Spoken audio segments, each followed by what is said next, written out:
engines were busy clearing their railroad of leaves and broken branches. Peter, Sam, and Rusty often worked together. One day, Rusty helped Peter, Sam to a water tower.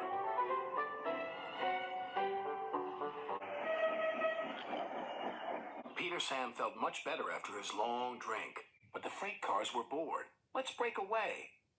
Their loads were heavy, and the couplings old. One snapped.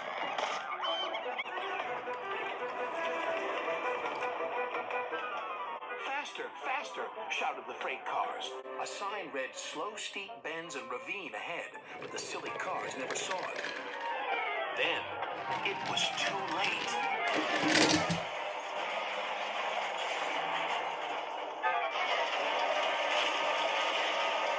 Peter, Sam arrived at the scene of the disaster. His driver sighed. This was our fault. We didn't secure them properly. We'll have to get help to pull them out. Sir Topham Hatt will be very annoyed. And he was. You will work in the yards until I can trust you again. Duncan was delighted with Peter, Sam's dilemma. Fancy not securing your freight cars on a hill. They'll come back to spook you and your special funnel. Woo! And who's to say you're not afraid of ghosts? Snapped Rusty. Ghosts? Things that go bump in the night?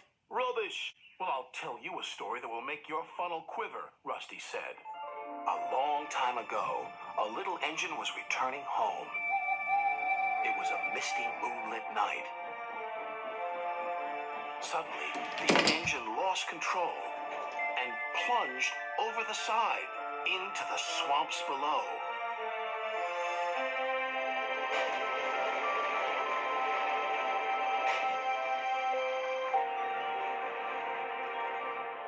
He was never found again. But many a workman will tell you that when the moon is full, they have seen the little engine trying to get home. But he never reaches the other side. So what do you think of that, Duncan? Rubbish, replied Duncan. Never mind him, Peter, Sam. He'd be frightened if he really saw a ghost. This gave Peter, Sam's driver an idea. Let's play a trick on Duncan. The next day, he spoke to Duncan's driver and fireman, who agreed. We'll do it tonight. Duncan had to take coal cars to the slate mines and then bring cars back. Duncan's driver decided as part of the plan to cross the old iron bridge. Haunted bridge. Rubbish, snorted Duncan. It's as tame as a pet rabbit's. But all the same, he kept thinking about Rusty's story. When dusk fell, he was keen to leave. If we don't go now, Scarloey will take my favorite place in the sheds.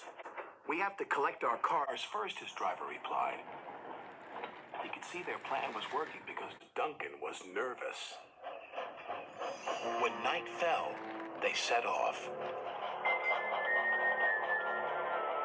The mists were rising around the old iron bridge.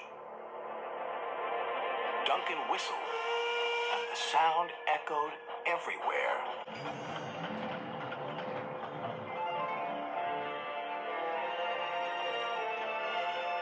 Then, ahead, he saw flickering lights. His driver knew they were only insects that shine brightly at night, but to Duncan they looked like an engine. Next, his driver secretly threw a rock from the cab into the ravine below. It's the ghost! Take me back! Take me back, please! When Duncan reached the safety of his shed, he closed his eyes tightly. Spooked, are you, Duncan? Laughed his driver. No, I'm asleep. And Duncan refused to open his eyes.